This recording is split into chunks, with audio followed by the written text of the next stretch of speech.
요한복음 4장 13절 14절이에요. 예수께서 대답하여 가라사대 이 물을 먹는 자마다 마시는 자마다 다시 목마르려니 내가 주는 물을 마시는 자는 먹는 자는 영원히 목마르지 아니하리니 나의 주는 물은 그 속에서 영생하도록 솟아나는 샘물이 되리라. 13절과 14절 말씀의 차이는 14절 말씀에서 번역이 안 된 안이라는 단어죠. 안. 소원, 갈망. 13절에 목마른 물은 살아있는 물이 아니란 것이고 14절 말씀에서 주님이 주시는 물은 살아있는 물이라는 거예요. 14절 말씀에서 그 단어가 그 단어가 설명드린 것처럼 10절에 나왔었죠. 갈망, 소원을 가지고 구하다. 거기도 안이 있었고 살아있는 물을 너희에게 주었다고 했을 때도 안이 있죠. 목마름이 있어야 되고 그 다음에 목마르지 결단코 목마르지 않다가 있어야 되는 거예요. 목마른 것이 필요 없다 아니죠. 시냇물을 찾기에 갈급한 사슴이 돼야 되고 그 다음에 이제 살아있는 물이 있어야만이 영원 안으로 목마르지 않는다. 다시 시편 42편 볼게요. 시편 42편 3절에 갈망하다 하는 저 단어의 헬라어가 목마르다입니다. 내 영혼이 갈망합니다. 내 영혼이 목마릅니다. 이절 말씀에서 이제 갈급하다 하는 내용 자체도 단어가 이제 약간의 다른 뜻이 들어있지만은 내용은 같은 내용이죠. 목마른 것을 상징화시켜서 갈급하다. 42편 2절 다시 보시면은 번역이 안 된 단어가 있습니다. 찾는다는 말 없어요. 시냇물을 찾기 할 때 그 단어는 위란 뜻이 위에 있는 시냇물을 말하는 것입니다. 주를 찾는다고 했을 때는 당신을 향해서죠. 그 다음에 거기에 번역 안 된 캔이라는 단어가 있죠. 이 출판사에서 번역을 그렇게 번역해 놨죠. 그와 같이. 사슴은 영혼 속에 있는 거예요. 그와 같이란 그 단어가 사슴은 영혼 속에 있는 것을 말해요. 사슴이 갈급하다. 그와 같이 내 영혼도 갈급합니다. 내 영혼이 사슴입니다.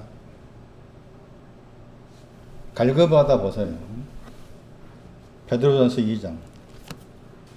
베드로전서 2장 2절이에요. 사모하다 단어입니다. 베드로전서 2장 2절에 사모하다 하는 단어가 갈급하다 하는 단어의 헬라어예요. 베드로전서 2장 2절 말씀도 순전하고 신령한 젖을 사모하다, 갈급하다. 순전하고 신령한 젖은 시편 42편을 말하면 시냇물이라는 거죠. 시냇물. 갓난 아이들, 우리가 알고 있는 아이들이 아니죠. 갓난 보세요. 아직 더하기 태어나다입니다. 아직에 대해서 태어난 것을 말해요. 아직 1장 6절. 아르티 이제 번역했죠. 거기 아직 이제라는 단어는 잠깐 번역된 작다죠. 작다. 작은 것을 가지고 있는 것이 아직입니다. 그 작은 것에서 태어난 것을 말합니다. 갓난이라는 단어가 한 번밖에 안 나온 단어. 이미 앞에다가 아르티를 쓴 거예요. 1장 6절하고 8절에 나와요. 아르티 혹은 이제 여기서는 이제 번역했지만 이제 거기에서 태어난 것을 말합니다. 그러니까 이 아이들은 우리가 알고 있는 개념의 아이들이 아니다. 누가 1장 41절, 누가 1장 44절. 이 아이들이 있는 곳을 말합니다. 태안에 있습니다. 태안에. 그러니까 베드로서 2장 2절 말씀도 이해하기가 쉽지 않은 부분이에요. 사모하다, 시냇물 찾게 갈급하다. 야고보 4장 5절. 시냇물이 뭐냐? 베드로서 2장 5절 말하면은 순전하고 신령한 젖을 말하고, 야고보서 2장 5 말하면 4장으로 말하면 그 영을 말합니다. 야고보 4장 5절. 그 영, 사모하다. 시냇물은 그 영을 말해요. 그 영. 그 외에 고린도후서 5장 2절, 고린도후서 7장 14절 그런 구절들이 시냇물에 대해서 갈급하다고 했을 때 시냇물의 상징성이 뭔가를 신약 성경 말씀 안에서 말씀해 주는 내용이라 할 수가 있어요. 다시 42편 돌아오세요. 하나님을 향해서 목마르다는 것이죠. 하나님을 향해서 42편 3절. 하나님이 시냇물이 되는 거죠. 하나님이 시냇물인 거예요. 하나님을 향해서입니다. 향해서가 있죠. 전체상. 그 하나님은 살아계신 하나님이죠. 살아계신 하나님. 살아계신 하나님을 향해서 갈망합니다. 살아계신 하나님을 향해서 목마릅니다. 사슴의 신앙 가진 자지만 하나님, 살아계신 하나님 향해서 목마릅니다. 그 말이 무슨 말일까? 같은 구절에 하나님 앞에가 얼굴입니다. 하나님의 얼굴을 보는 것을 말해요. 하나님의 얼굴을 보는 거. 얼굴의 신앙이 누가라겠죠. 욥기서 33장 26절. 아예 외워야 됩니다. 얼굴의 신앙을 설명하는 중요한 구절이에요. 하나님의 얼굴을 보는 것이 목마름의 내용이죠. 살아계신 하나님에 대한 내용이고. 그래서 이제 6절에 보시면 그 하나님을 향해서 바랬죠. 기다리다, 바라다, 기다리다. 너는 바라라. 하나님을 향해서 바라다, 기다리다, 인내하다. 그러다가 얼굴의 도우심을 위해서 나오죠. 도우심, 구원을 말합니다. 얼굴의 구원에 대해서 목마른 것이죠. 얼굴의 구원에 대해서. 다시 나옵니다. 12절. 내 얼굴을 도우시어 내 얼굴의 구원 나는 찬송한다. 42편에서 사슴이 목마른 내용이 뭐냐? 얼굴의 구원 때문에. 하나님의 얼굴의 구원, 내 얼굴의 구원 때문에 목마릅니다. 이미 이 사람은, 사슴은 42편 10절. 내 반석이신 하나님이셔. 쉘라. 꿀. 나나. 그게 반석이죠. 쉘라. 42편 10절이에요. 이미 내 반석의 하나님을 가진 자입니다. 이게 사슴이. 근데 거기에 만족하지 않고 목마름이 나온 거예요. 42편은 따로 한번 설교할 필요가 있겠죠. 제가 대충 지금 설명드리고 있는 거예요. 나와서. 다시 10절 보세요. 목마르게 한 원인입니다. 사슴이 하나님을 향해서, 하나님 얼굴을 향해서, 얼굴의 구원을 향해서 목마를 수밖에 없는 그 목마름의 근원. 42편 10절. 원수의 압제 안에서 슬프게 다니게 하십니까? 이것 때문에. 얼굴에 원수가 있고, 원수의 압박, 압제, 원수의 압박 안에서 슬프게 다니고 있는 것 때문에 목마름이 생긴 거야. 목마름이. 원수는 루아를 말합니다. 루아에 대한 원수예요. 41편 12절 참고하면 나옵니다. 압제는 이사야 30장 20절에 나와요. 거기에서는 번역을 고생 번역했죠. 이사야 30장 20절 말씀에 환난의 떡이 먼저 나오고 그 다음에 고생의 물이 나오는데 이사야 30장 20절에 그 고생 번역했던 단어가 여기 10편 42편에 압제와 같은 단어죠. 그러니까 환난의 떡이 있은 다음에 고생의 물이에요. 환난의 떡이 있은 다음에 그 환난이 좁은 우물 할 때 좁다. 좁은 우물에 신앙이 온 다음에 고생의 물, 압제, 신앙의 끄트머리입니다. 그 압제 안에서 슬프게 다녀게, 슬픔을 아는 거. 시편 42편. 슬프다 보세요. 카다. 상복을 입고, 혹은 더러운 옷을 입고, 애도하다, 애통하다 뜻이에요. 이 슬프게 번역된 저 단어를 알아야만이 목마름이 생깁니다. 슬픈 것을 모르면 목마름이 생길 수 없어요. 사슴은 이미 이 시편 40편을 쓴 저자는 슬픈 것을 알았기 때문에 하나님을 향해서 목마름이 생긴 겁니다. 하나님을 향해서.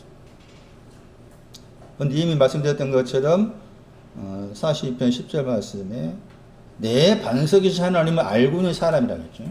그런데 거기에 머무르지 않았죠. 자, 그래 반석을 두 가지라고 했죠. 하나는 뭐였어요?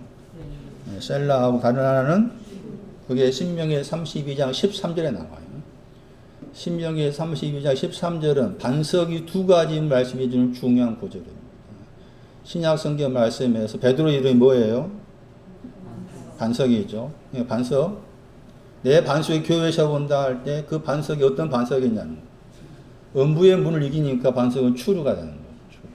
추루는 루아, 선을 행하다. 같은 신앙. 신의 문, 같은 신앙. 살아계신 하나님, 같은 거죠.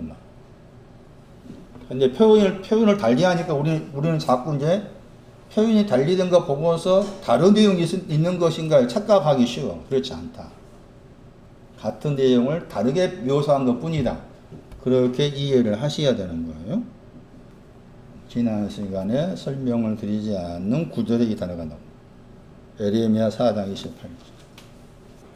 슬프다를 알아야만이 목마름에 대한 갈급함이 생긴다. 에레미야 4장 28. 땅은 슬퍼할 것이다.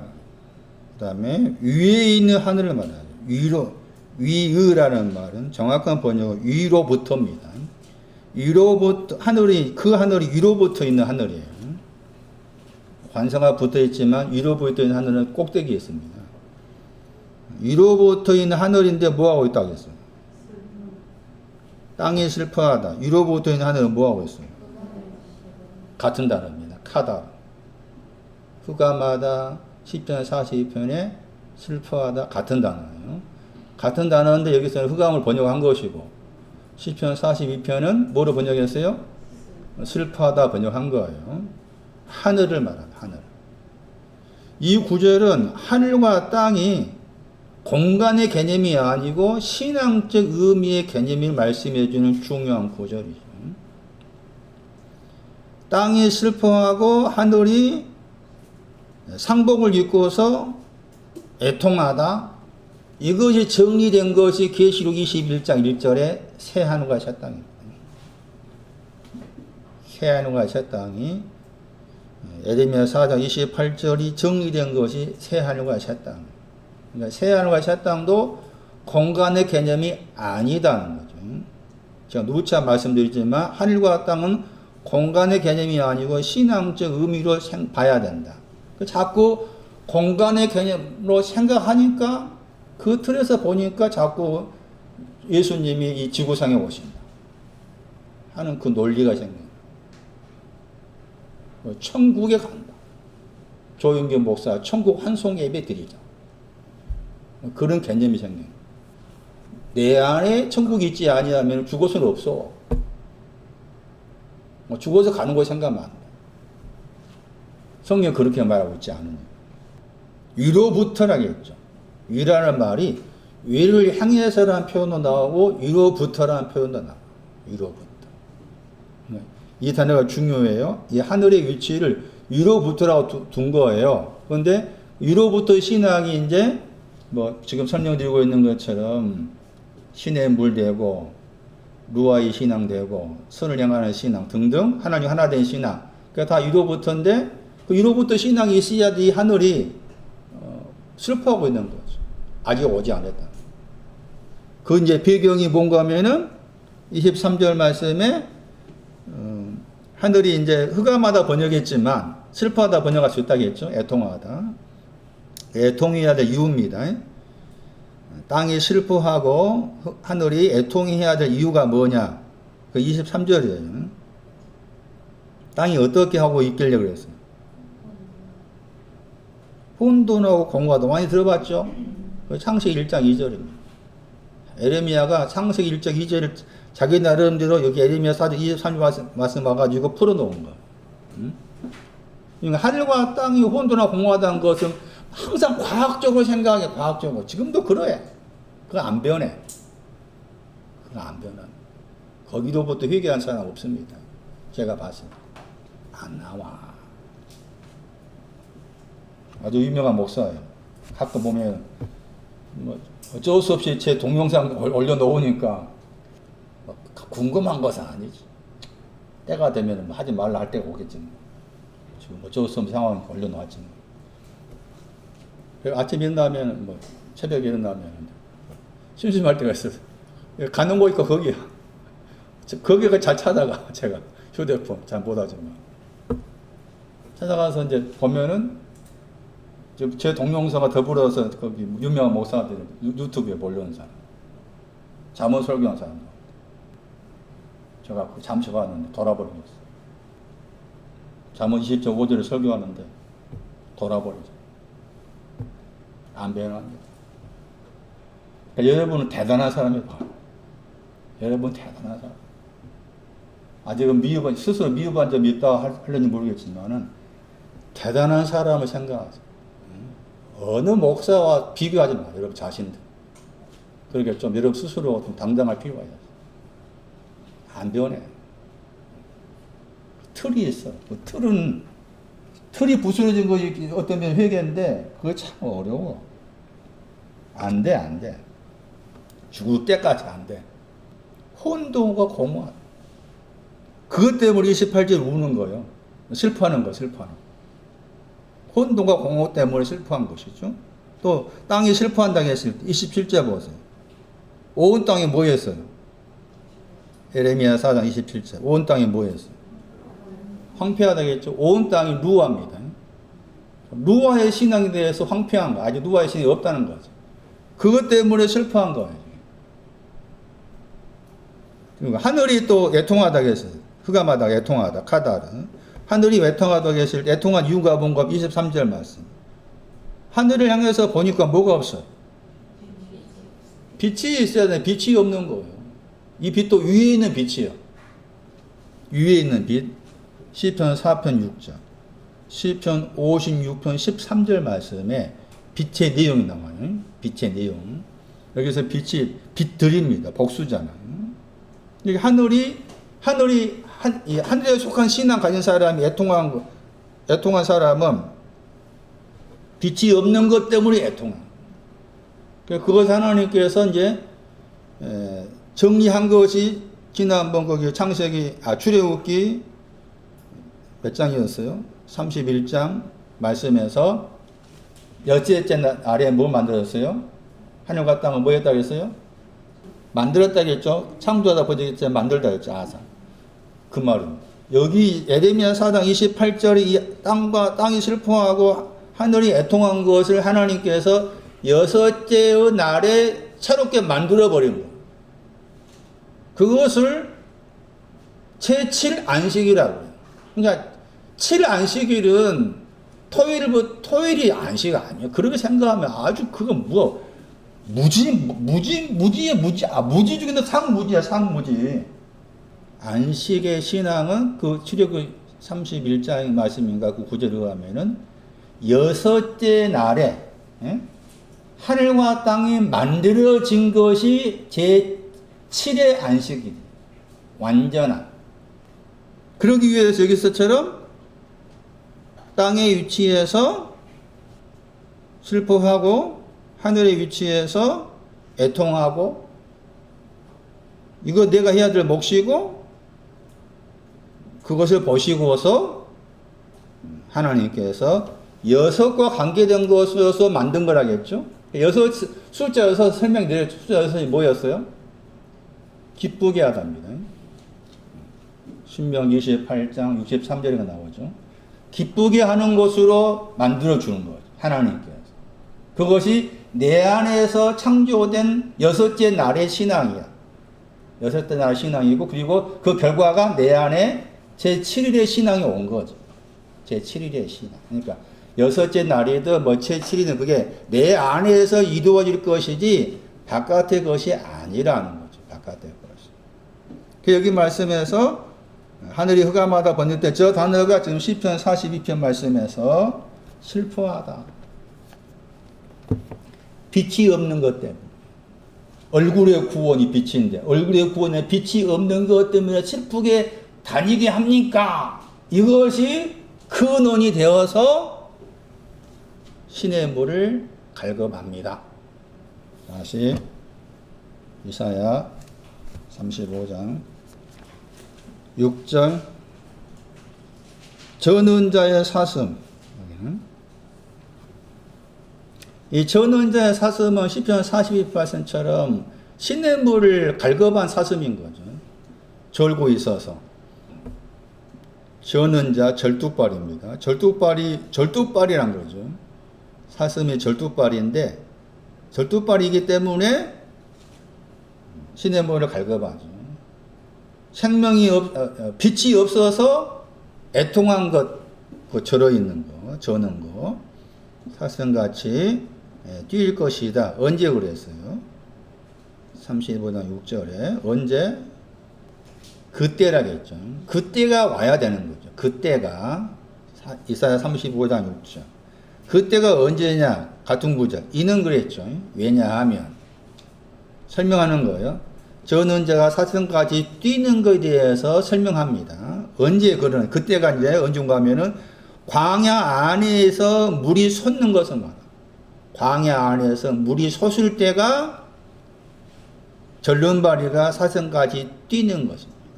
광야 안에서 물이 솟을 때 광야라는 단어도 우리가 이해할 필요가 있습니다. 광야 아가서 말씀에 보면은 광야에서 올라온다 말 하잖아요. 아가 3장과 8장에서 나와요. 광야가 뭐냐?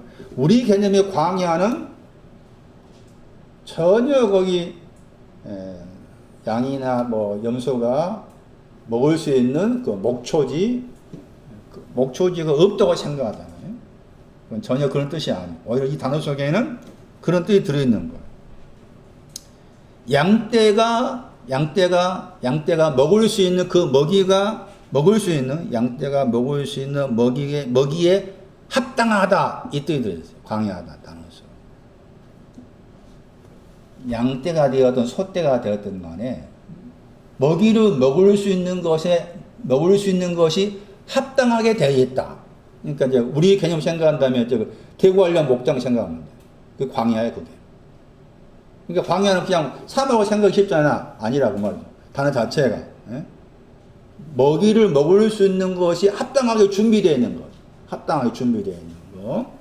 그리고 광야 이제 그러면서 그런 뜻이 가지고 있으면서 광야를 설명할 때 이사야 32장 뒤에 보시면 15절 16절에 광야와 관계된 신앙이 나와요. 32장 15절 16절 참고하세요. 그리고 물이 솟는다 했을 때 물이 솟는 것이 반석입니다. 이사야 48장 21절, 시편 78편 15절. 그래서 이 물이 솟는 것 때문에 사슴이 절름발의 사슴이 뛰는 거. 물이 솟는 것 때문에 솟는다 번역했지만 단어가 쪼개다, 쪼개다. 그러니까 반석 추루의 반석을 쪼갰다는 거죠. 추루의 반석을 쪼개서 물이 나온 거예요. 그걸 말합니다. 그래서 여기서 이 말씀에서도 사슴이 뛴다고 했을 때 뛰는 것도 물과 관계해서 말한 거죠. 물과 관계해서. 다시 요한복음 4장 14절 말씀에 솟아나다 단어였죠. 물의 샘이 솟아나다. 물의 샘 안에서 솟아나다. 솟아나는 물, 샘 안에서, 물의 샘 안에서 솟아나다. 솟아나는 물이다. 살아있는 물이다. 살아있는 물이나 솟아나는 물이나. 솟아나다 하는 저 단어가 이사야 30번 6절 말씀에 뛰다 하는 단어죠. 사슴이 뛸 것이다 할 때 저 단어가 솟아나다입니다. 그래서 이사야 30번 6절 말씀하고 요한복음 4장 14절 말씀이 서로 관련된 내용이라 할 수가 있는 거예요. 사슴도 반석의 물을 통해서 뛰는 것이기 때문에 요한복음 4장 14절 말씀은 그런 관점에서 볼 수가 있는 거예요. 뛸 것이다. 달락이라는 저 히브리의 헬라어가 여기 솟아나다 할로마이 전원자라고 했어요. 전원자가 절뚝발입니다. 사도행전 3장 2절이죠. 안전뱅이가 여기 이사야 35장 6절 말씀에 전원자의 헬라어입니다. 사도행전 3장 2절 안전뱅이 이사야 30번 6절 말씀에 전원자 사도행전 3장 2절 이하의 사건에서 중요한 단어를 먼저 생각을 하셔야 됩니다. 그게 번역된 다음에 그의 어머니의 태로부터 나면서 어머니의 태로부터 태로부터 안증병이 저는 자 절뚝발인 어떤 사람이 있었다. 사람이 1장 16절 사람 다 의미를 가지고 썼다. 그냥 막연하게 뭐 어떤 사람 절뚝발에 안전병이 썼다가 아니라 그 말이죠. 요한복음 4장 말씀에서 남편 데려가라 할 때 남편 같은 단어 아내를 1장 16절 뭐라고 그랬어요? 형제들을 말해요. 형제들의 신앙이 사람입니다. 사람. 형제들이 뭐 누구라고 했어요? 형제들의 신앙이 뭐라고 하셨나? 요한 3서 다시 확인해야 돼. 계속 반복해서. 요한 3서 1장 5절 형제들이 누구라고 했어요? 나그네라고 했죠. 나그네가 누구였어요? 작은 우물의 이방 작은 우물의 신앙 가진 사람입니다. 작은 우물의 신앙 가진 사람이 형제에 드리고 나그네고 좀 여기 사도행전 3장 2절 말씀에 어떤 사람입니다. TS 어떤 사람 혹은 남편 남자 누구냐 그 사람이 작은 우물 가진 사람인데 그 사람이 절뚝발인 거죠. 안전병인 거죠. 절뚝발이 안전병. 어머니의 태로부터 나왔죠. 다시 그러니까 사도행전 3장 2절 이하를 이사야 30번 6절과 관계해 생각하라. 다시 이사야 30번 6절 보세요. 저는 자가 사도행전 3장 2절 말씀의 번역을 안전병에 번역했죠. 다른 데서는 절뚝발이라고 했죠. 절뚝발이 번역했어요. 그 절뚝발이 사슴이에요. 신의 물을 사모하는 사슴. 신의 물을 시편 42 말씀에서 신의 물을 사슴이 갈급함이 했죠.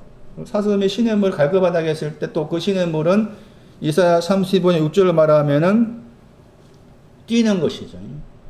뛰는 것. 추루 반석의 물을 통해서 뛰는 것을 말하죠. 뛰는 것. 사도행전 3장 보세요. 8절 보세요. 뛰다. 사도행전 3장 8절 뛰다. 사도행전 3장의 사건은 이사야 35장 6절로 말하면은 전원자가 사슴같이 뛰다. 이것을 풀어놓은 거예요. 사도행전 3장에. 그렇게 생각하세요. 안전병이 절뚝발이의 목적이 뛰는 거예요. 절뚝발이의 목적이 뛰는 거. 사도행전 3장 8절. 뛴단 말이 두 번 나와요. 뒤에 뛰기도 하면은 아까쯤에 요한복음 4장 10절, 요한복음 4장 14절 말씀에 샘물이 뭐 한다고 했어요? 솟아나다 그 단어라. 근데 같은 구절에서 또 뛰다가 또 나오죠? 에크가 붙어요. 에크 더하기 할로 합성어죠.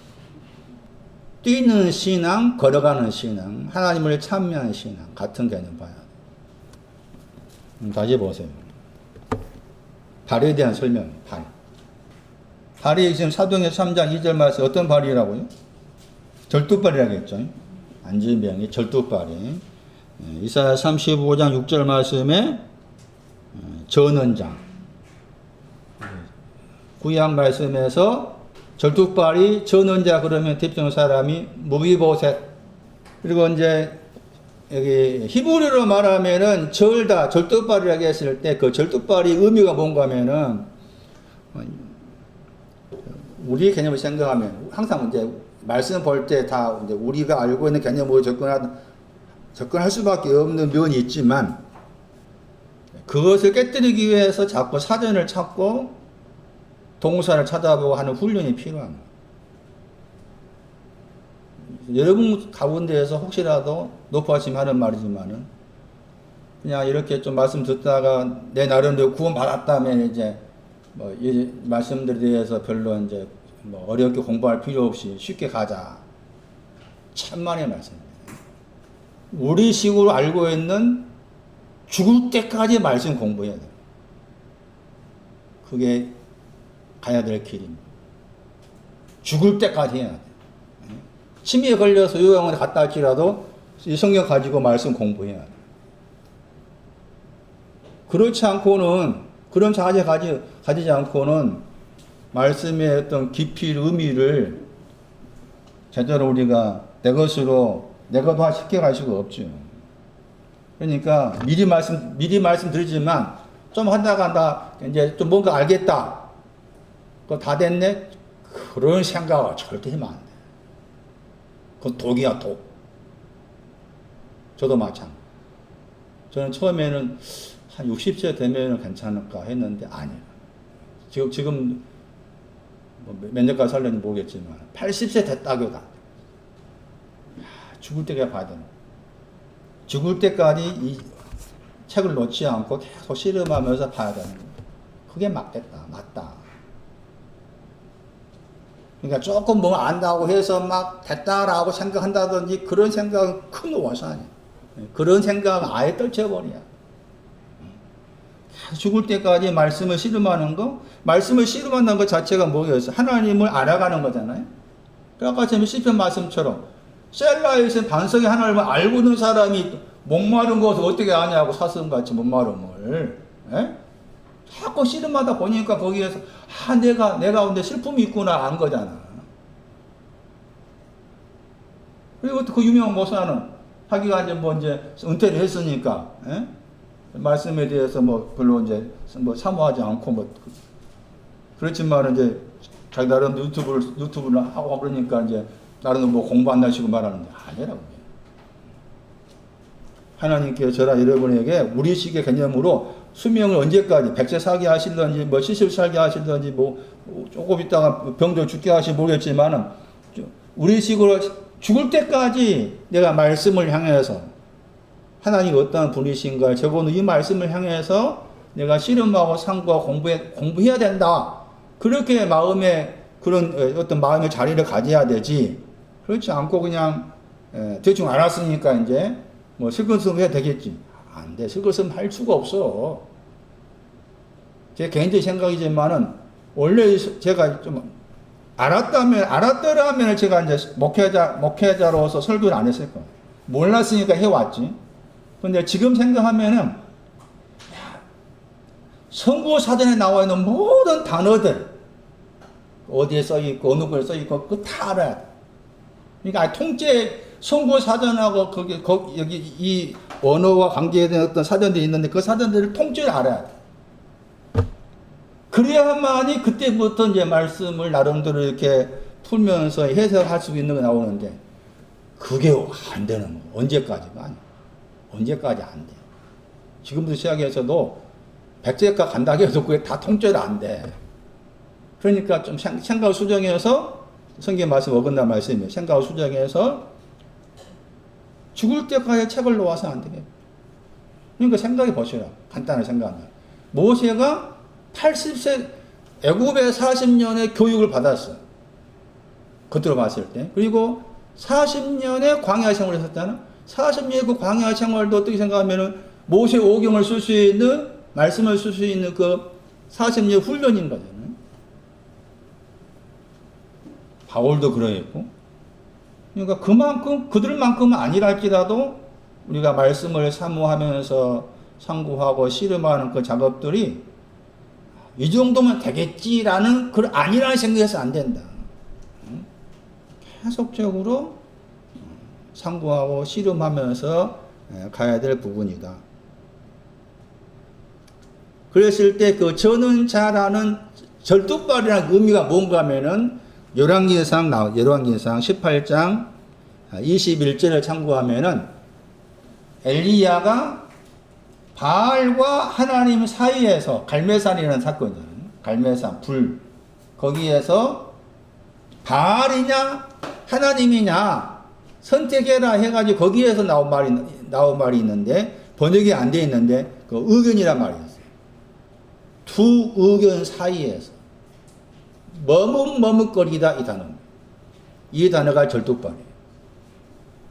그러니까 신구약 성경 말씀 가운데에서 절뚝발이 안전병이 발과 연관해서 나왔을 때 먼저 그 구절 생각하셔야 돼요. 머뭇거리는 하나님과 바알 사이에 두 의견 사이에서 머뭇거리는 것이 절뚝발이와 연관된다라고 생각하셔야 돼. 그런데 마태 18장 말씀 보시면은 발에 대해 설명할 때 발이 이런 내용이 발이 나와요. 마태 18장 보세요. 절뚝발이가 발과 관계해서 나온 말씀이기 때문에 발에 대해서도 우리가 좀 공부할 필요가 있겠다. 발에 대해서 예수님의 발 곁에 또 발을 향해서 일어서다 앉아있다 그런 표현이 많이 나오잖아요. 그래서 발과 관계해서 나온 표현 가운데 마태 18장 8절을 봐야 돼. 왜냐하면은 마태 18장 8절 말씀에 한 단어가 사도행전 3장 2절 말씀에 어머니의 태로부터 안진병이라 할 때 그 단어가 같은 단어가 나옵니다. 마태 18장 8절에서 뭐로 번역해 놓은가 하면은 절뚝발이 번역이죠. 콜로스. 그러니까 사도행전 3장 2절 말씀에 어머니의 태로부터 어떤 사람이 절뚝발이 어떤 사람이 있었다라고 했을 때 그 절뚝발이의 어떤 신앙적인 의미를 마태 18장 8절을 통해서 들여다봐야 된다. 자, 그럼 보세요. 절뚝발이가 되기까지 과정입니다. 절뚝발이가 되기까지 과정. 제일 처음에는 두 발이 있습니다. 두 발 나오죠? 두 발이 있습니다. 그 다음에는 두 발에서 잘라진 하나의 발이 있습니다. 너의 발 할 때 발이 단수입니다. 손이 나오고 발이 나오지만 손을 빼놓고 발로 생각해 봅시다. 두 발이 있고 두 발에서 잘라진 하나의 발이 있어요. 하나의 발. 하나의 발이 너의 발 그랬죠. 이 너가 이제 앞뒤 문맥을 살펴보면은 베드로와 관계해서 말한 부분이 있습니다. 그런데 그 너의 발, 단수형의 발이죠. 번제는 무슨 발이 있다고? 두 발에서 나온 발이 하나의 발, 단수형의 발입니다. 그런데 그 단수형의 발이 되었다 할지라도 뭐가 됩니까? 뭐합니까? 범죄합니다. 두 발에서 나와서 단수형의 발이 되어서 범죄를 했어요. 범죄를 하니까 그것을 어떻게 했어요? 찍어버렸죠? 이게 절뚝발입니다. 그래서 절뚝발이라는 의미가 신앙적 의미를 말하고 신앙적 의미로서 절뚝발입니다. 절뚝발이가 되어야만 어디 들어갑니까? 그 말씀에. 영생 번역이지만 생명이죠. 생명 안으로 들어가요. 그래서 두 발이 있었다. 그 다음에 거기서 나온 발이 하나의 발, 단수형의 발이었는데 단수형의 발이 범죄를 했다. 범죄를 하니까 그걸 찍어버렸다. 찍어버린 것이 절뚝발이다. 이게 지금 이사야 35장 6절 말씀의 전언자, 사도행전 3장 2절 말씀이 어머니의 태로부터 안전병이, 그리고 사도행전 14장 말씀에 또 나옵니다. 이 단어가 이런 과정을 거치는, 단순하게 생각할 내용이 아니라 그 말. 그럼 이 말이 무슨 말일까? 왜 발을 묘사할 때 다른 구절에서는 그냥 발들 이렇게 묘사한 구절이 많이 나오는데, 그 많이 나온 구절가 누가 15장 말씀에서 발들한테 뭘 신기라고 했어요? 거기에 발들이 나오죠. 우리가 들었던 말씀 가운데 누가 15장 발들 안으로 신발 신겨라 할 때 거기다 발들이죠. 누가 15장 22절 말씀에 저렇게 그냥 발 그러면은 발들 대부분이 발들을 번역하죠. 수족을 묶어라 할 때 거기도 발들이잖아요. 그러니까 발들 이렇게 나와요. 대부분이. 그런데 여기서는 마태 18장 8절에서는 발들 앞에 뭘 붙여놨어요? 발들 앞에 뭘 붙여놨어요? 마태 18장 8절에 두를 붙여놨잖아. 그렇죠? 두 발이라고 했잖아. 두 발들이에요. 두 발들. 무슨 발인지 모르겠나? 다른 구절에는 그냥 발들만 말했는데 마태 18장에 와가지고는 이 구절에서는 그 발들 앞에다가 두를 붙여놓은 거다. 왜 그럼 두를 붙여놨을까 생각해야 한다 그 말이죠. 그러니까 말씀은 자꾸 생각하면서 봐야 돼. 그러니까 그냥 저쪽에서 예수 천당 그런 식으로 안 돼. 될 수도 없어. 그러니까 발 하나만 가지고도 여러분 공부하면은 의미가 풍성한 거야. 하나의 주제만 가지고 깊이 넓게 봐라. 요한복음 4장만 가지고 지금 듣고 있는 말씀. 헤벨과 카인에 대한 거. 지금 들었던 말씀에 그 내용들의 한 그 그림의 내용들을 그것만 정확하게 보다 넓게 높게 의미들을 내가 가지고 있으면은 가지고 있어가지고 다른 내용도 본 다음에 다 이렇게 미로처럼 연결되는 계시록 1장 15절.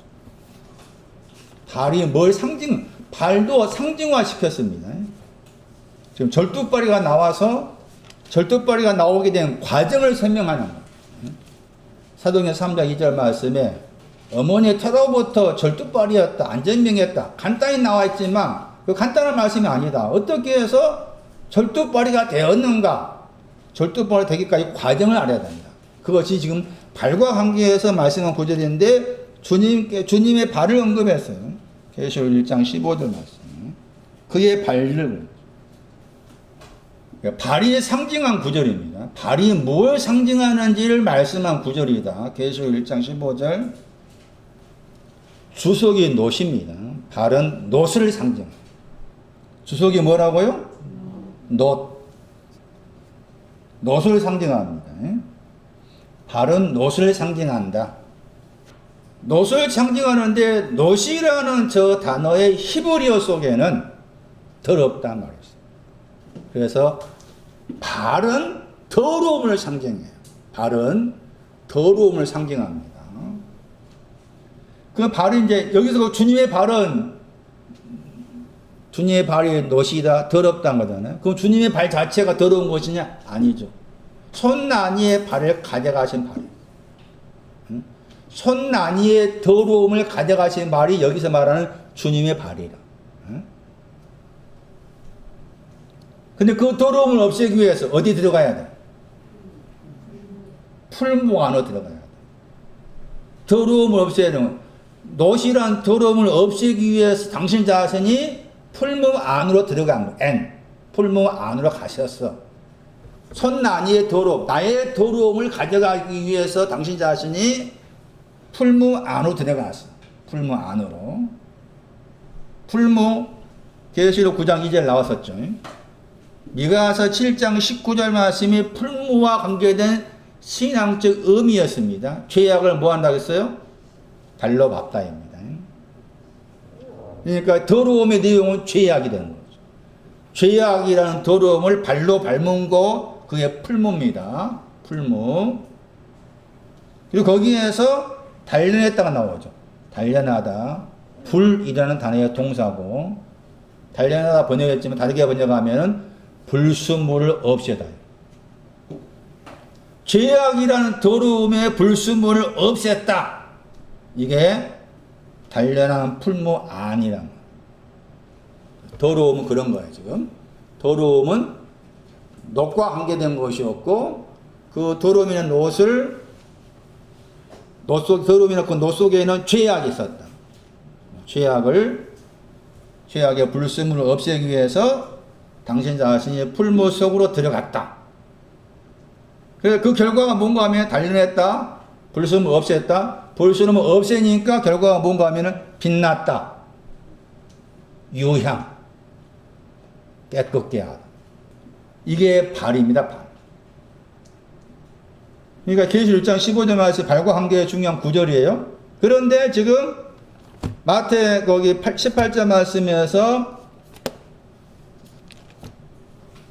두 발들이었잖아요. 지금 발들은 말씀드렸던 것처럼 더러움의 발들이었어요. 그 더러움의 발들 주님이 빛난 주석 안에서 빛난 주석 만들었다는 것이 그 다음의 말씀이지만 마태 18장 8절 말씀에서 두 발들 했을 때 먼저 둘을 빼놓고 발들은 노시라는 더러움이었죠. 노시라는 더러움을 가지고 있는 발들이었어요. 그래서 거기에 숫자 둘이 붙여 나온 거예요. 그 둘이 뭐였는가 하면은 많이 들어봤죠. 누가복음 7장 41절 말씀에 500데나리온 빚져 있는 것, 50데나리온 빚져 있는 것. 그러니까 발과 관계에서 설명했을 때 두 발은 500데나리온 빚져 있는 더러움, 50데나리온 빚져 있는 더러움이 되는 거죠. 그런데 이제 거기 이제 누가 7장 41절 말씀에서는 500데나리온 빚져 있다, 50데나리온 해가지고 500데나리온 빚져 있는 것은 뒤에 9절 말씀에서 많은 죄를 범했다 나와요. 50데나리온 적은 죄를 범했다 이렇게 그 풀어놨잖아요. 누가 7장 거기 50절 이하인 거 말씀에 의하면. 그런데 구체적으로 500데나리온 빚져 있는 것하고 50데나리온 빚져 있는 거 그걸 풀어놓은 많은 죄들을 범했다. 작은 죄들을 범했다. 많은 죄들을 범한 것을 용서하니까 보다 더 많이 사랑한다. 그런 표현이 나온 거잖아요. 그래서 그때 보다 더 구체적으로 500데나리온 빚져 있는 것이 보다 더 구체적으로 어떤 의미가 있고 50데나리온 빚져 있는 것이 보다 더 구체적으로 어떤 의미가 있느냐 라고 했을 때 에레미야 2장 13절. 그래서 둘을 말할 때 이제부터 에레미야 2장 13절도 봐야 됩니다. 에레미야 2장 13절 말씀 보시면은 거기에 이 둘이라는 단어가 나오고 그 둘이라는 단어는 악을 말합니다. 두 가지 악이에요. 에레미야 2장 13절 두 가지 악이죠. 그 두 가지란 그 단어가 헬라어로 디오 마태 18장 8절 저 단어입니다. 누가 7장 41절에 나온 그 단어예요. 두 가지 악입니다. 두 가지 악인데 500데나리온 빚져 있는 것은 살아있는 물의 근원이 셈이라겠죠. 살아있는 물의 셈을 버린 것 이게 500데나리온 빚져 있는 것. 50대는 빚져 있는 것은 물을 저축지 못할 터진 웅덩이. 이게 50대는 빚져 있는. 이 구조가 중요하겠죠. 신구약 성경 말씀 가운데서 악이 뭐냐를 설명할 중요한 구절. 악이 무엇인가를 설명하는 중요한 구절이 에레미야 2장 13절이다. 에레미야 2장 13절 말씀을 통해서 500대는 빚져 있는 구체적인 내용을 50대는 빚져 있는 것을 이 구절을 통해서 이해를 하셔야 된다. 저축하다 단어가 공평 안에 있는 말씀이라겠죠. 그러니까 이 물은 공평입니다. 물을 저축한다고 했을 때 이 물은 공평의 말씀입니다. 공평의 말씀을 터져버렸다. 부서진 거예요. 부서졌단 말이에요. 부서졌기 때문에 공평의 말씀을 저축하지 못한다 했을 때 그 터져버리다가 두리박을 아래로 내린다 할 때 그 단어와 관계돼요. 두리박을 아래로 내리는 것이 터져버렸다와 관계됩니다. 터졌다 의미가. 다시 돌아가서 절뚝발이 과정을 설명하는 거예요. 사도행전 3장 이전에 간단하게 나왔죠. 그 터로부터 절뚝발인 사람이 있어, 어떤 절뚝발 사람이 있었다 나와 있는데 절뚝발이 되기까지 과정이 있었다. 그러니까 두 발에서 하나의 발로 단수형의 발로 옮겨온 거예요. 두 발들 가운데에서 예를 들면 이제 하나의 발이 되었는데 또 범죄를 하니까 두 발 가운데에서 나온 단수형의 발은 50대는 빚져 있는 걸 탕감받은 내용이 되는 거죠. 50대는 빚져 있는 걸 탕감받았다. 그게 이제 단수형의 발이 된 거예요. 그런데 그 단수형의 발이 되었는데 또 뭐 한다고 했어요? 범죄했다고 했죠? 범죄한 것이 추루에 대한 거예요. 반석. 추루라는 반석에 대해서 범죄한 거예요. 로마서 9장 33절. 여기 범죄하다 단어의 명사가 앞에 마태 18장 7절에 실족하다 같은 단어입니다. 추루의 반석에 대해서 범죄하다 했다. 그래서 그것을 이제 찍어버렸죠. 추루의 반석에 범죄하면 열매를 맺지 못하면 찍어버리다가 열매를 맺지 못한 것에 대해서 찍어버리는 거예요. 열매를 맺지 못해서 찍어버렸어요. 그것이 절뚝발이. 절뚝발이에 대한 과정도 이해할 필요가 있다. 그래서 지금 말씀드리고 있는 거예요. 다시 에가서 보세요. 사슴과 관계된 중요한 구절, 시편 42편, 이사야 35장 6절, 그 다음에 에가서 1장 6절, 사도행전 3장, 사도행전 3장도 중요한 구절이다. 다 연결되어 생각하셔야 돼요. 에가서 1장 6절. 목백이라는 말은 다르게 뭐냐면 통치자, 다스리는 자, 혹은 뭐 방백, 어떤 어떤 지위에 있어서 머리의 사람이라는 뜻입니다. 머리. 그러니까 일종의 지도자 역할이죠. 지도자. 이사야 32장 1절 말씀, 이사야 32장 1절 말씀에서 방배 번역했었고요. 저가 그녀입니다. 시온의 딸의 지도자죠. 시온의 딸의 지도자. 시온의 딸이 어떤 신앙이었어요? 나난. 시온의 딸은 나난의 신앙을 가진 사람을 시온의 딸이라고 그래요. 시온의 딸, 나난 가진 사람이에요. 스바냐 3장 14절. 그거 적어놔야 돼. 여러분, 시온의 딸 해가지고 아무 샤봐도 몰라. 찾을 수도 없고. 아예 외워야 돼. 스바냐 3장 14절 말씀에 시온의 딸을 나난 그럽니다. 나난. 의가 온 사람. 의가 온 사람을 시온의 딸이라고 해요. 영광이란 말 나오죠? 종기란 뜻입니다. 종기. 종기가 떠납니다. 나나는 신앙을 가진 사람으로서 종기가 있다 할지라도 떠나가다 밖으로 나간단 말이죠. 그녀의 목백, 그녀의 지도자, 시온의 딸의 지도자니까 나는 신앙보다 더 높이 있다 그 말이죠. 아직 공평의 신앙 오지 않았지만 그 말이죠. 사슴이다. 뭘 찾아야 돼요? 꼴을 찾아야 되는데 아직 꼴을 찾지 못한 사슴이라겠죠. 꼴을 찾아야 되는데 아직 꼴을 찾지 못한 사슴이다. 같은 구절에서 꼴은 힘이죠. 힘. 코와 독수의 날개를 치면 높이 올라간다. 거기에 사용된 구절이죠. 코와우가. 그 힘이 없어요. 누구 앞에서? 쫓는 자 앞에서. 쫓는 자가 누구냐? 잠언 12장 11절입니다. 잠언 12장 11절 보세요. 쫓는 자. 방탕한 것을 따르다 할 때 저 쫓는다는 거예요. 방탕한 것을 쫓는다 했을 때 방탕함과 연관되죠. 방탕함을 쫓아간다. 근데 그 방탕함을 쫓아간다, 따르다 했을 때 왜 방탕함을 쫓아가느냐 했을 때 뭐가 없기 때문에? 지혜가 마음이 부족하기 때문에. 그래서 여기 잠언 12장 11절 생각하면 쫓는 자 앞에서 힘이 없이 달려가다 했을 때 그 쫓는 자가 마음이 부족한 사람. 마음이 부족한 사람 앞에서 힘이 없기 때문에 그들은 달려간다는 말이 여기서는 이제 원래 단어가 걸어간다 말이지만 쫓겨나는 것을 말하죠. 쫓겨나는 거. 마음이 부족하다. 선을 향하다 없다 말. 마음이 부족하다. 야타브, 수금, 선을 향한 것이 없는 것이 마음이 부족한 거예요. 자, 꼴 말했죠. 요한복음 10장 9절. 이 사슴은 어떤 사람이, 어떤 신앙 가진 사람이, 구원받은 사람. 요한복음 10장 9절. 거기에서 꼴 단어입니다. 꼴.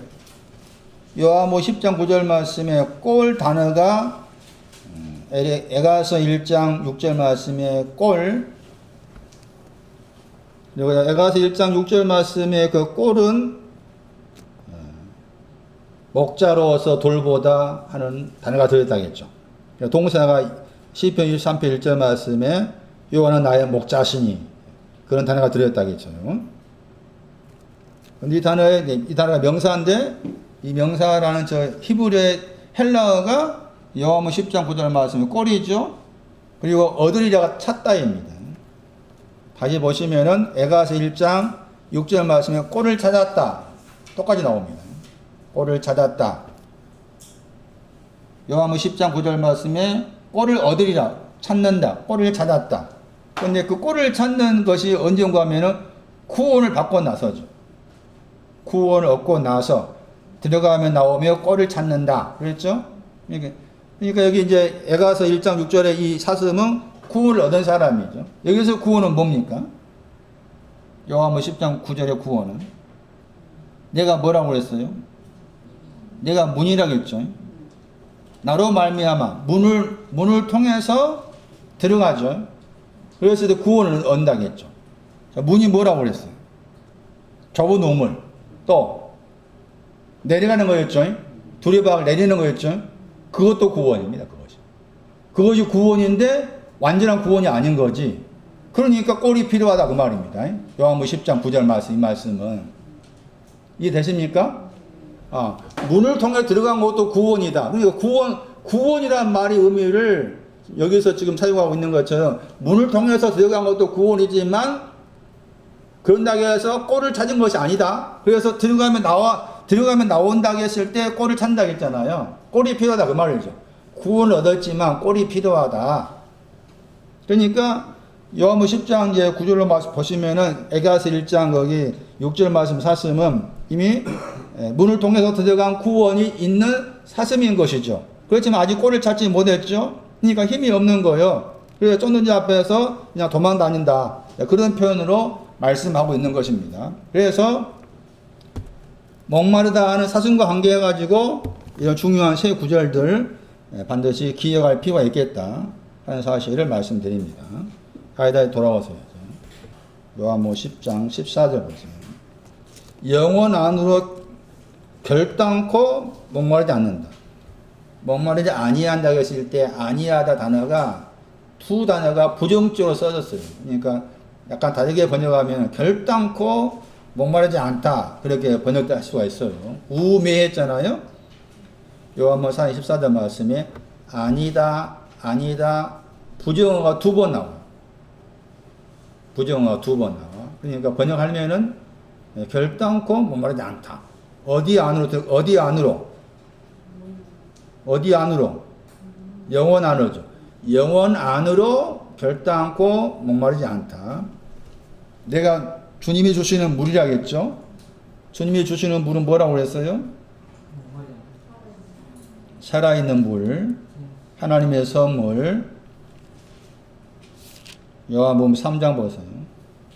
요한복음 3장 5절 보세요.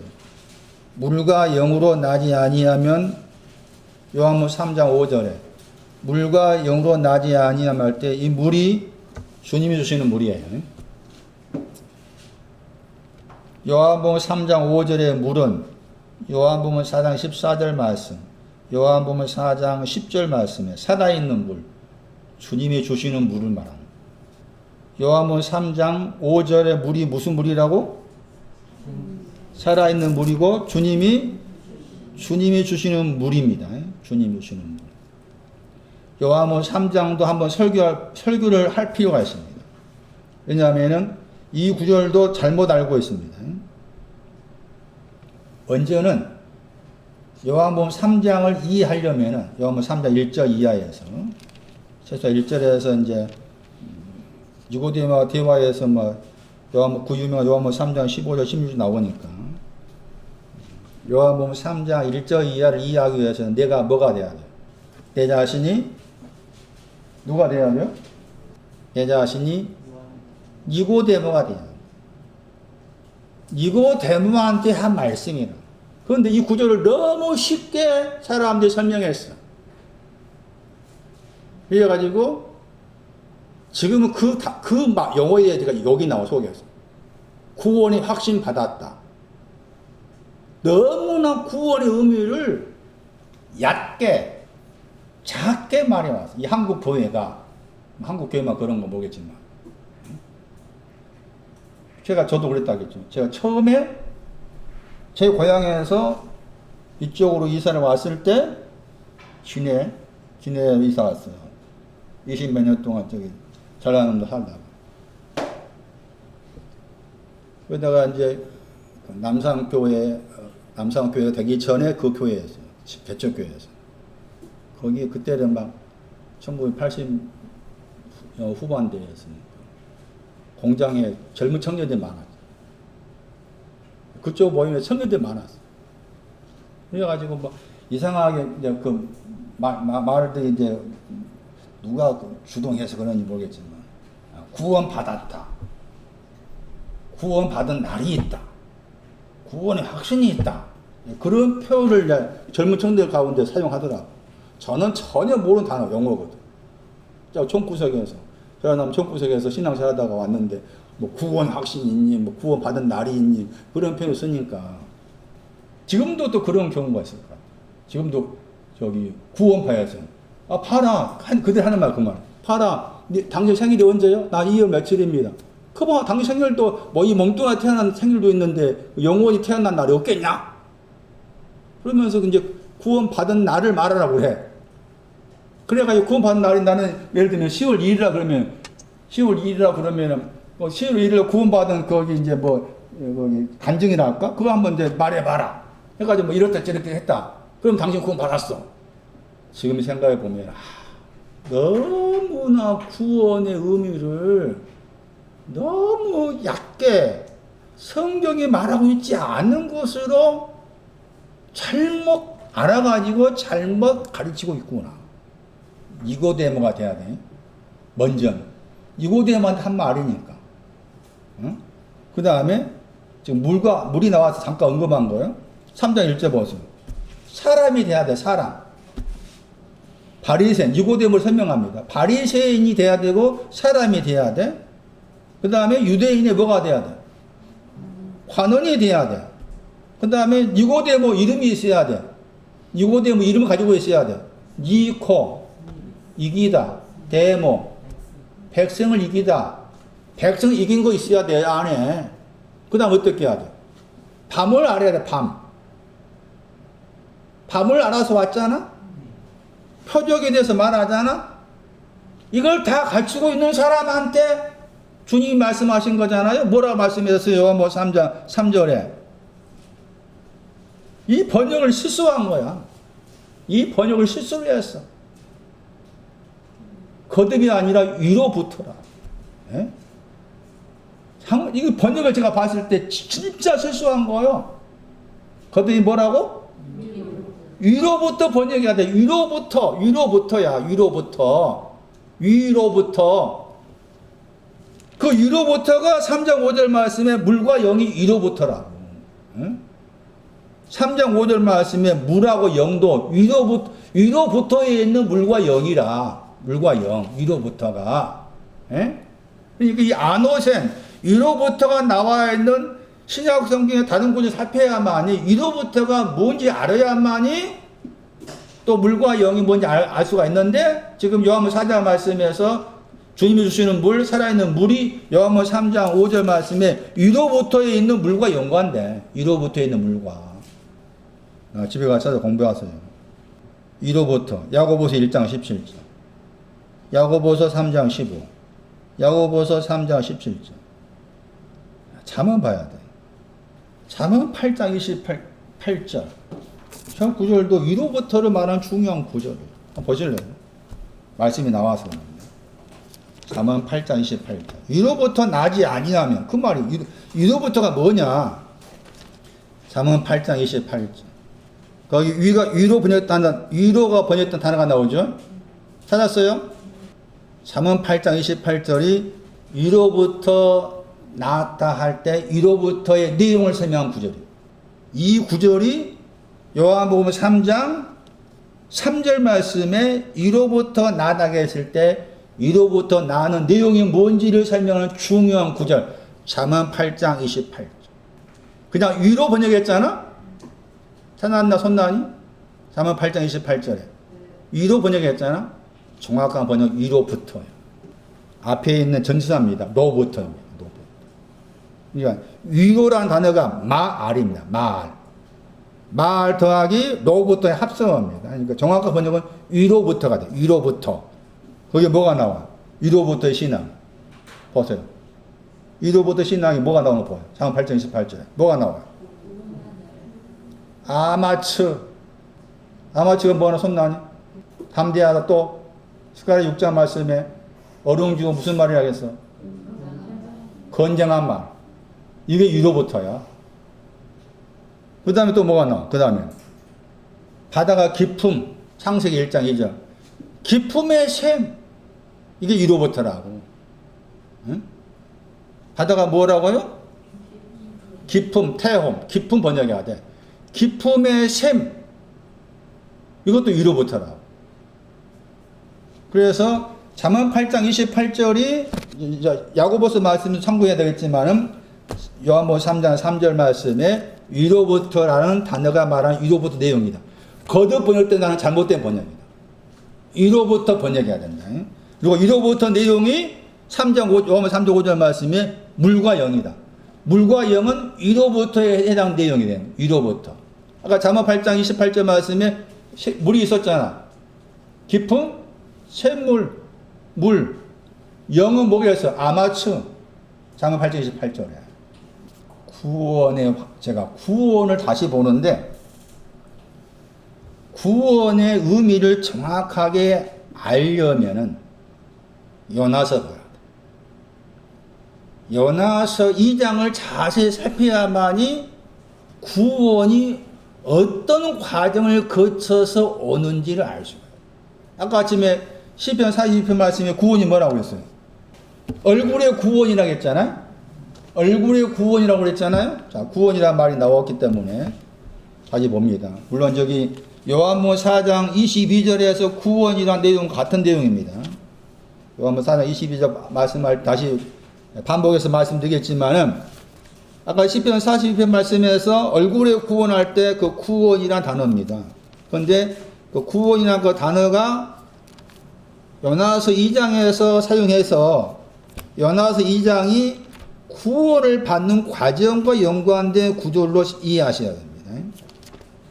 구원받는 것이 쉽지가 않습니다.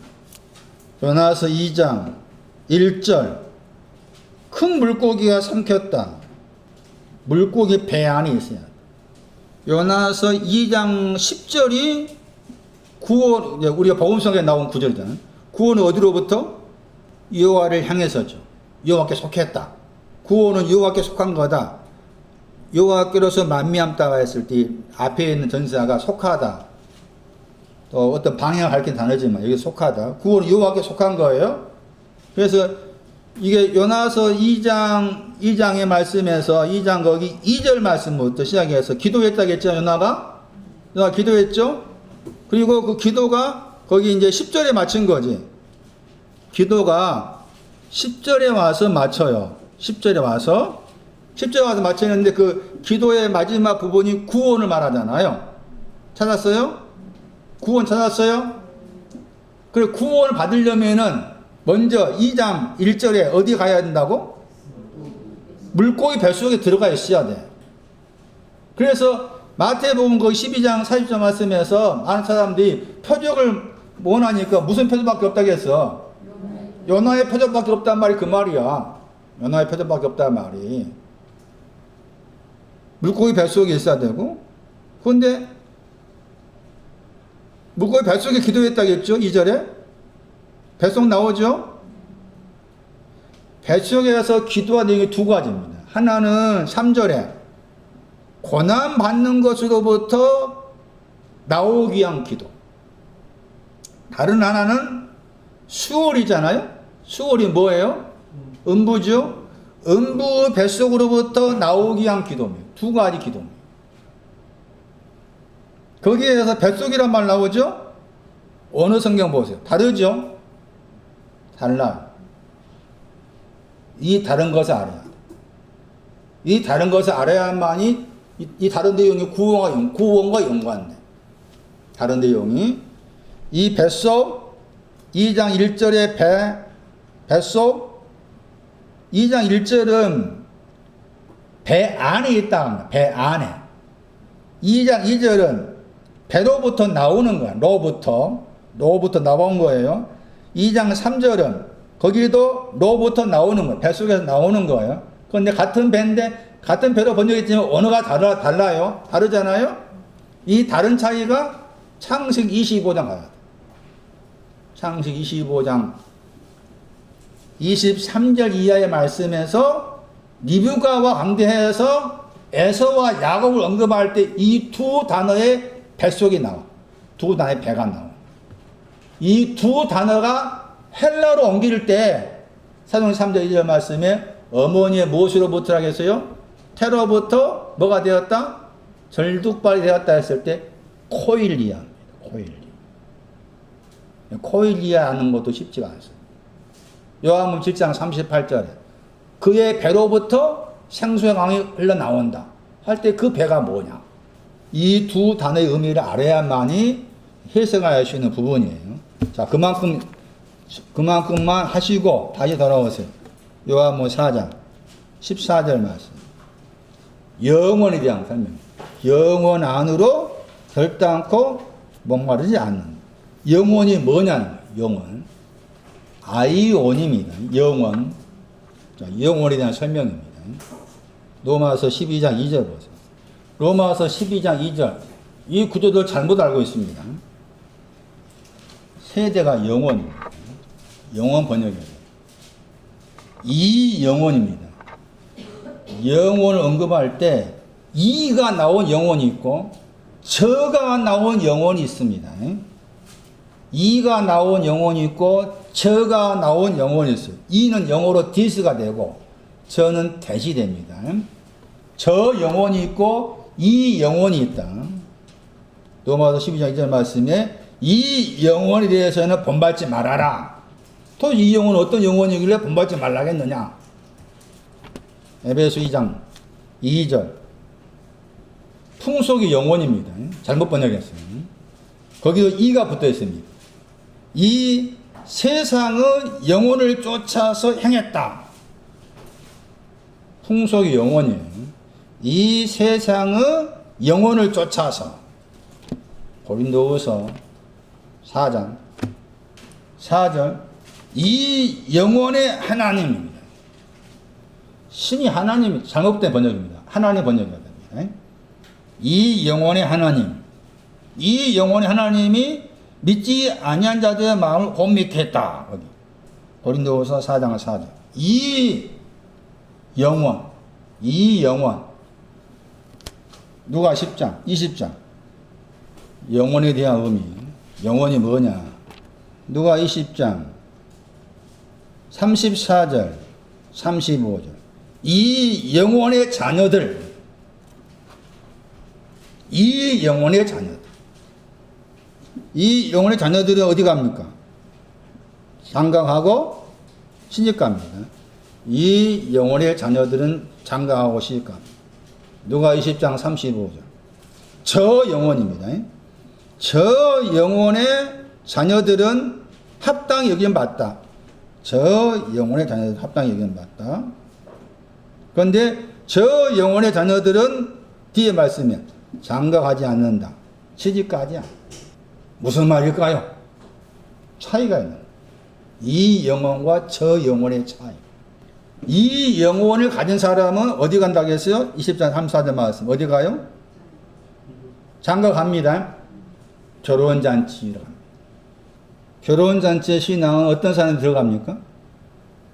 나난 의를 가진 사람. 이 영혼은 나난 의를 말합니다. 저 영혼은 신앙 끄트머리죠. 장가가지 않죠? 결혼잔치가 필요 없는 거예요. 뭐 결혼잔치가 필요 없어 어디 가야 돼? 침소로 가는. 결혼잔치가 필요 없단 말이에요. 이 말은. 침소로 가는. 그래서 이 영혼과 저 영혼의 차이를 말씀한 구절은 누가 20장 34절, 35절 말씀입니다. 누가 20장 35절 말씀에 저 영혼은 얻는다가 구원 얻다 씁니다. 얻는다 저 단어가 구원을 얻다. 디모데후서 2장 10절. 그리고 죄라는 단어에 죄를 범하다의 반대어입니다. 틴카노 얻다가 틴카노 죄를 범하다의 반대 말입니다. 목표를 맞추다. 구원을 얻는다 쓴 거예요. 저 영혼은 그걸 말합니다. 그런 구별이 필요하다.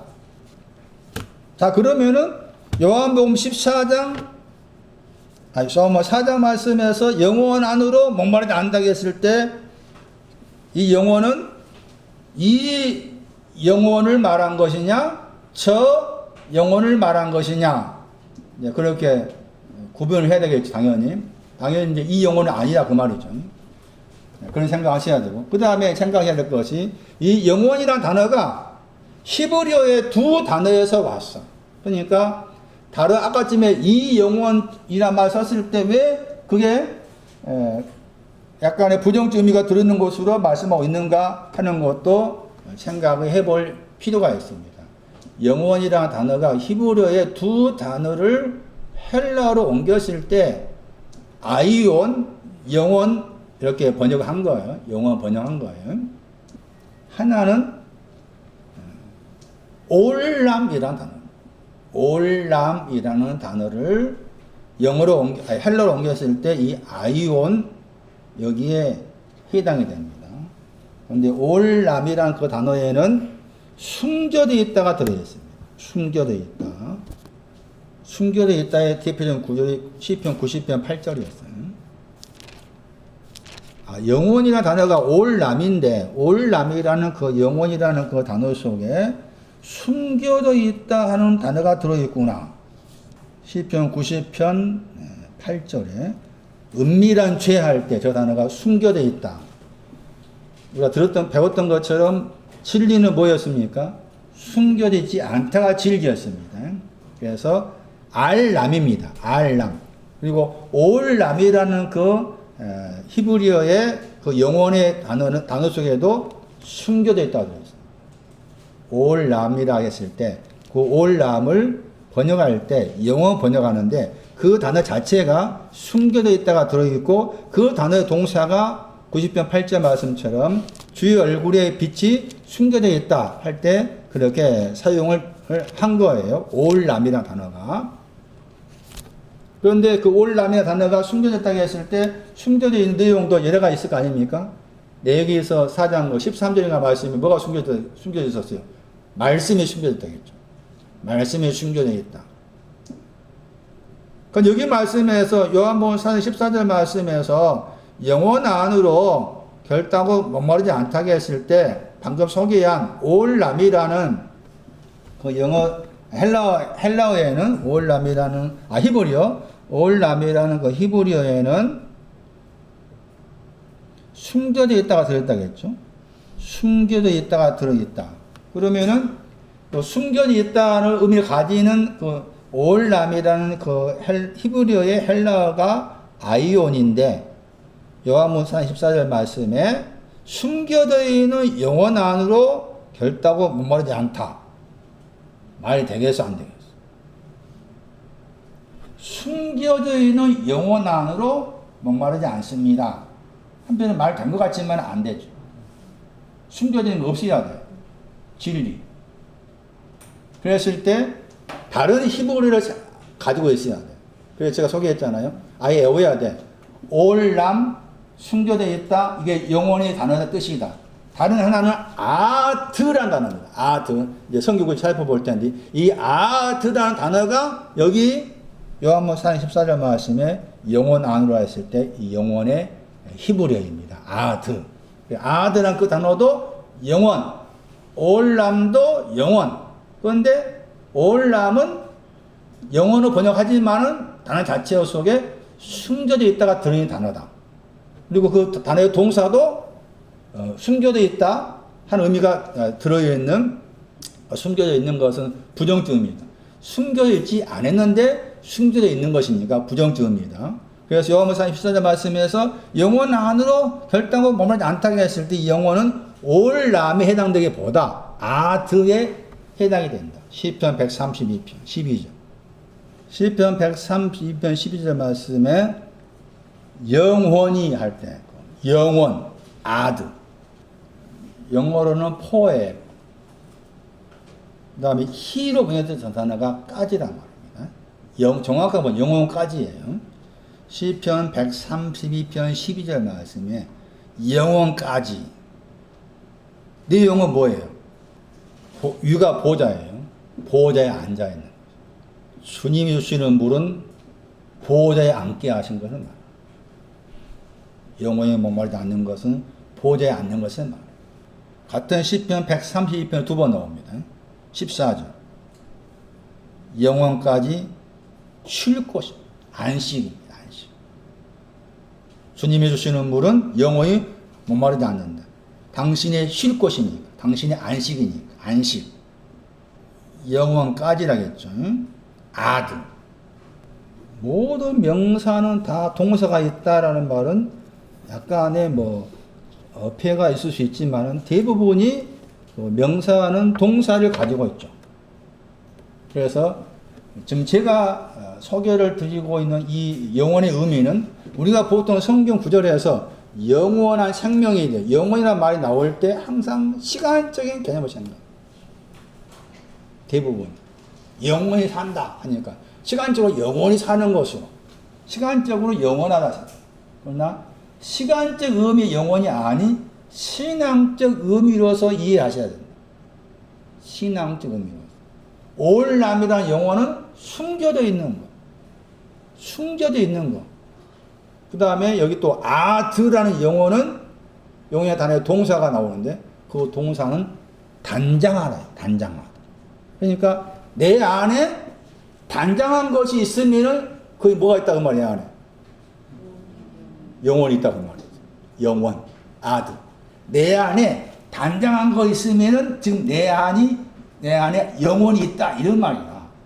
그러니까 영혼의 의미를 우리 생각에 시간적 의미로 그렇게 생각하면 안 된다. 방금 소개한 올람이라는 그 영혼도 숨겨져 있는 거.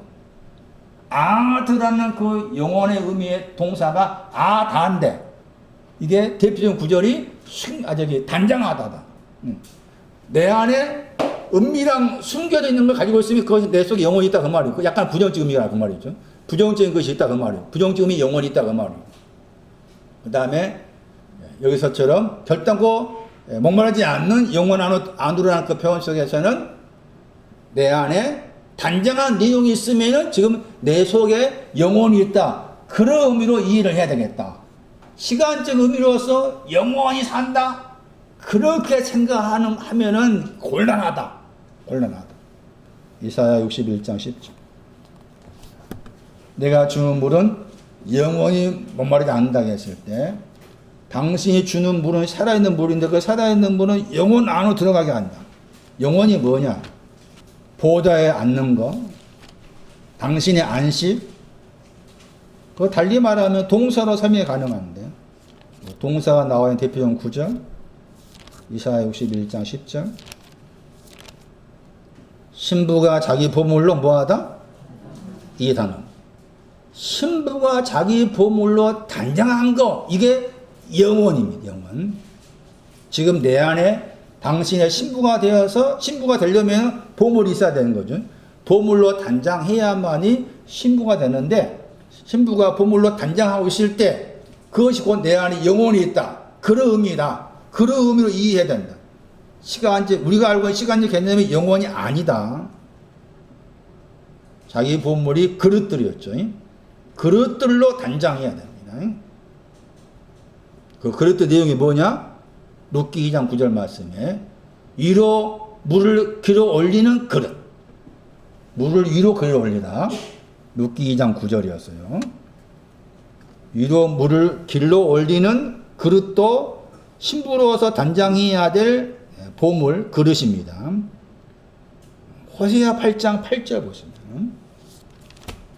호세아 8장 8절에서는 이 그릇이 부정적 의미로 사용되었지만 신부가 되려면 부정적인 걸 떼어냈을 때 신부가 단장해야 될 그릇이 됩니다. 그게 호세아 8장 8절 말씀. 기뻐하지 아니하는 그릇 같다 할 때 그릇 됐죠. 여기서 부정적으로 말했죠. 열국 가운데 있다겠죠. 열국이 나난의 신앙. 이스라엘이 이방 사람한테 삼켜버렸다겠죠. 이스라엘 삼켰다고 했을 때 앞에 호세아 8장 7절은 이방 사람이 삼켜버린 거예요. 이방 사람이 삼킨다고 했을 때 이방 사람이 삼킨 것이 호세아 7장 9절 말씀에 코와 음. 옥수수 날개 짐이 올라간 같이 올라가는 그 힘을 삼켜버려서 알게 하지 못했다 그 말이에요. 그러니까 자연히 기쁨이 없다 그 말이죠. 기쁨이 없는 그릇이다. 헤페츠. 신부가 가져야 될 그릇은 헤페츠. 시편 107편 30절. 소원의 항구. 그때 소원이 단어입니다. 기쁨, 즐거움의 항구. 이것도 신부가 가져야 될, 단장해야 될 내용이에요. 다시 다른 구절 보세요. 단장해야 될 것. 그릇으로 설명했죠. 그런데 여기서 말씀을 통해서 단장해야 될 또 다른 내용이 나옵니다. 여기서 40장 10절. 신부가 단장해야 될 것이 뭔가? 신부가 단장된 것이 영혼의 의미다. 신부가 단장해야 되는 것 영혼의 의미다. 아다. 영혼 안을 목마르지 않는다. 내가 주는 물은 신부가 단장해야 될 것이 주께 주시는 물이다. 여기서 40장 10절. 스스로 꾸미다. 단장하다. 뭘로? 위엄과 존귀입니다. 영광과 번역으로 화미가 존귀로 번역합니다. 호드라는 단어는 영광 번역했잖아. 주로 영광, 차이가 참 어렵습니다. 호드하고 하다르. 시편 145편 5절 나와요. 참고할 필요가 있어요. 설명이 필요합니다만 지금 단장이 나왔기 때문에 앞에 부분을 설명합니다. 10절. 위엄, 야곱과 이스라엘 단말은 위엄이라는 저 용어가 나홈서 2장 2절에 나옵니다. 야곱한테 이스라엘에게 사용된 용어가 위엄이라는 저 단어입니다. 에스겔 30장 6절하고 에스겔 30장 18절을 참고하면은 그 단어가 잠언 18장 10절 말씀에 견고한 망대할 때 견고하다. 그러니까 견고한 망대의 신앙이 위험에 해당됩니다. 그런 반면에 종기란 저 단어는 누와의 신앙을 욥기에서 11장 8절, 욥기에서 22장 12절을 참고하고 또 잠언 16장 18절이라든지 이사야서 5장 16절을 참고하면 거기에는 또 공평입니다. 공평. 그래서 이 번역을 한 다음에 위엄과 정기로 단장하는 거예요. 이것이 영원 안으로 들어간다 했을 때 영원의 의미입니다. 그러니까 일단 지식적으로 정리할 필요가 있습니다. 아드라는 단어는 또 영원이고 올람이라는 단어도 영원이다. 그런데 그 영원 두 단어의 히브리어가 다른 의미를 가지고 있는데 거기 헬라어가 다 아이온 영원 번역했다.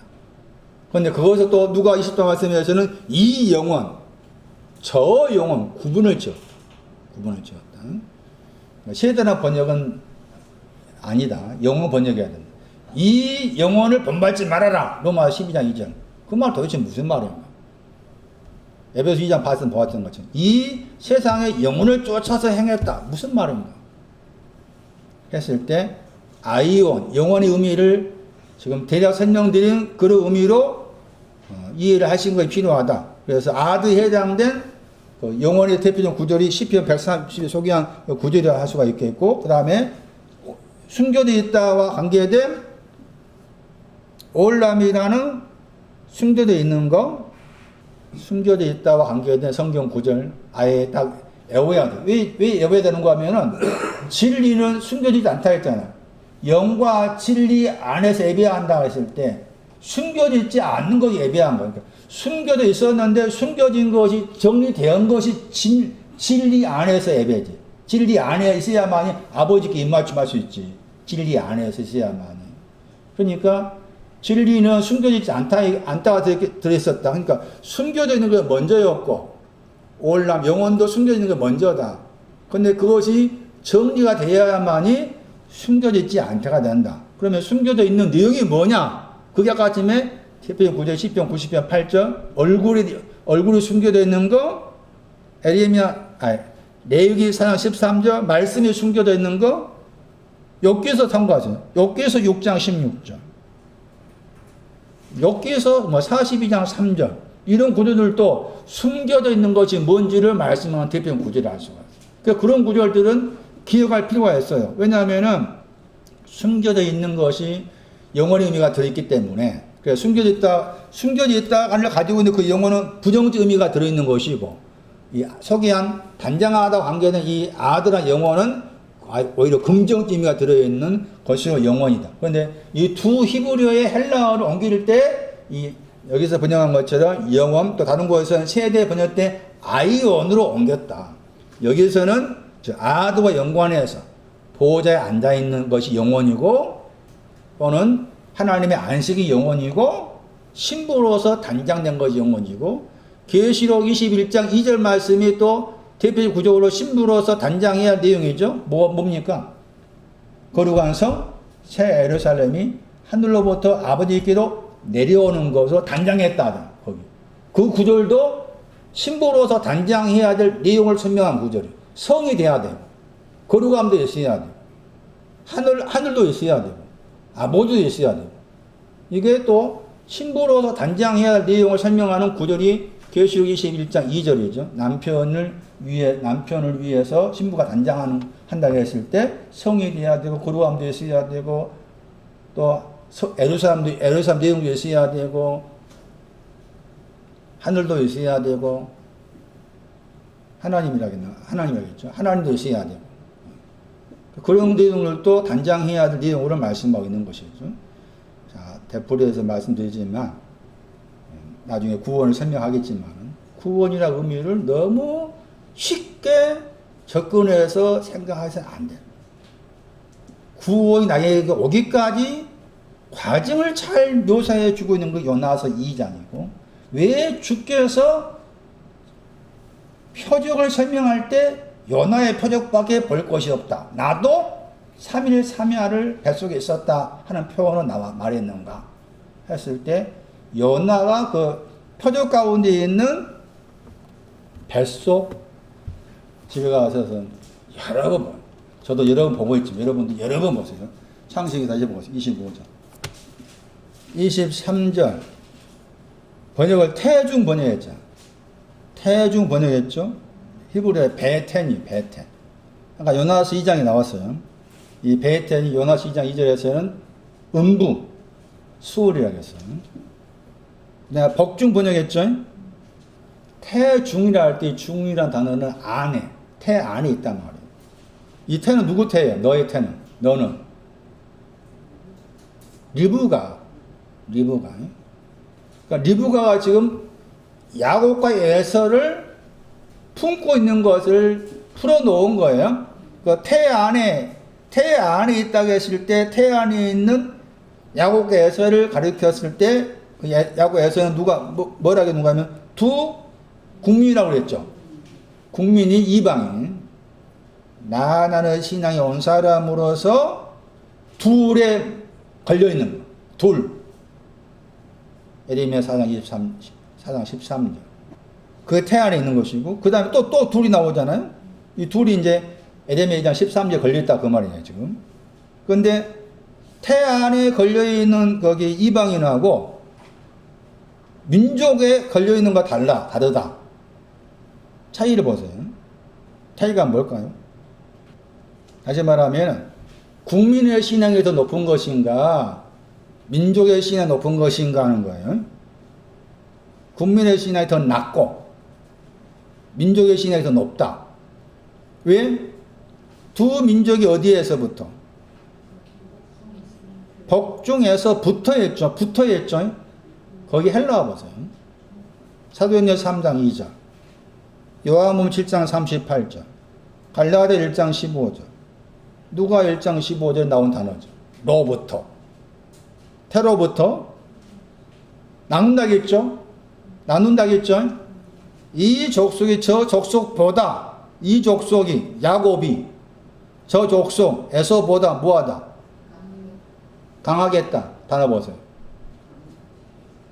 강하겠다 뭐예요? 아마츠입니다. 아마츠 그러면 신화의 끝을 생각해야 돼. 건장한 말, 담대하다. 그 다음에 24절 보세요. 태 안에 쌍둥이가 있었다겠죠. 태 안에 쌍둥이가 있다겠죠. 창세기 25장 24절에 태 안이죠. 23절 말씀에 태중에 있다 했을 때 거기 헬라어하고 24절 말씀에 같은 히브리어인데 태 안에 있다 했을 때 헬라가 다르죠. 같은 히브리어인데 코일리아 쓴 거예요. 그러니까 이 코일리아란 단어가 신약에 여러 번 나옵니다. 테로부터 했을 때 이게 히브리어로 베텐이라는 단어도 코일리아 쓸 수가 있고 그 말이죠. 메에라는 히브리어도 코일리아 단어 썼고 그렇게 표현하고 있는 거잖아요. 그래서 이 구조를 자세히 살피면서 요나서 2장을 생각해야 된다. 그랬을 때 거기에서 요나가 구원이 여호와께 속했다는 말이 나오게 된 배경 그리고 그가 그 뱃속에서 기도했다고 했을 때 기도한 두 가지 내용 이것을 거쳐서 구원을 말한 거다. 그러니까 구원의 의미가 그냥 단순하게 지금까지 너무 쉽게 말했다. 쉽게 가르쳤고 너무 쉬웠죠. 일어나세요. 저를 따라해서 하세요. 예수가 나를 위해 죽었습니다. 3일 만에 부활했습니다. 그리고 나는 믿는다겠는가? 믿습니다. 그래서 그 사형리를 쓴 사람이 저는 미워요. 지금 보면. 그 사람 미워. 너무 미워. 그래서 그 사람이 사형리 가르친 것을 그대로 직수입한 거예요. 한국 교회가. 그래서 다 그걸 구원을 말했어. 보셨나? 많이 봤잖아. 그럼 구원이 아니에요. 요나서 2장에 요나의 심정이 되지 않고는 구원을 알 수가 없어. 구원을 알 수가 없다. 대표적인 말씀이지만 구원의 의미를 그렇게 깊게 생각해야 되지. 너무 쉽게 빨리 구원받아가지고 그 다음에 내 멋도 찾아봐야지. 그런 얄팍한 생각을 하서는 안 된다. 예? 아, 구원의 길이 멀구나, 깊구나, 그렇게 생각을 해서 접근할 필요가 있겠다. 그래서 뒤에 말씀에서 요한복음 4장 말씀, 구원은 누구로 본다고 했어요? 유대인으로 본다. 구원은 유대인으로 본다고 했잖아요. 구원이 유대인으로부터 온다고 했죠. 그 유대인이 아까 읽었던 시편 32편에서 누군지 아세요? 다음에 그 구원, 유대인 관계 구원을 설명할 때 여러분 말씀한 구절입니다. 여러분도 아예 기억할 필요가 있습니다. 42편 시편 6절입니다. 내가 찬송하다, 야하다. 이게 유대인입니다. 정상적입니다. 구원 유대인을 본다고 했을 때 유대인의 신앙이 이 야다입니다. 야다. 야다의 얼굴의 구원입니다. 얼굴의 구원. 야다. 유대인의 단어의 동사입니다. 야다. 찬송하다, 찬양하다. 자, 오늘 여기까지 마치고 다음 주에 계속해서 다음 주는 좀 빨리 갈 것 같아요. 산에 대한 예배, 예루살렘에 대한 예배 설명하고 아마 4장 거기 22절까지 갈 수 있을 것 같아요. 다음 주에. 여기까지 하겠습니다.